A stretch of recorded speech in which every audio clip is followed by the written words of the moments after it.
এখনকার সময় বেশিরভাগ মানুষের জিম যাওয়ার জন্য মোটিভেশন, হেডফোন, ব্রেকআপ, একজন ভালো জিম পার্টনারের প্রয়োজন পড়ে। কিন্তু আমার জিম যাওয়ার জন্য একটাই জিনিসের দরকার, বেঁচে থাকা। এই দুনিয়ায় শুধু 1% লোকই আছে যারা রোজ জিম যায়। ওখান থেকেও 0.5% লোক আছে যারা জিমে এক্সারসাইজ করতে আসে। তুমি বলবে বাকি 0.5% লোক কি করতে আসে?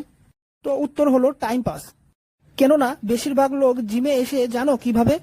আরে আজ তো আমি হেডফোন আনতে ভুলে গেছি, আমি জিম কিভাবে করব? শিট, আজ তো আমার জিম পার্টনারই আসেনি, আমি একা ফেলিয়ার পর্যন্ত পুশ কিভাবে করব? আরে ভাই, তোর জিমে তো সুন্দর মেয়েরাই আসে না, এখন জিম করার আসল মজাই হবে না।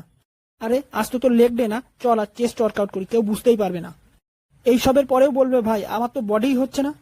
এইসব লোকেদের যদি তুমি স্টেরয়েডও দাও না, তারপরেও বডি বানাতে পারবে না। এইসব লোকদের আমি একটাই কথা বলবো, তুমি জিমের ফিস ফেরত নাও আর বাড়ি বসে থাকো। জিমে তুমি শুধু ভিড়ই বাড়াচ্ছ, কেননা বডি বানানো তোমার দ্বারাই সম্ভব না।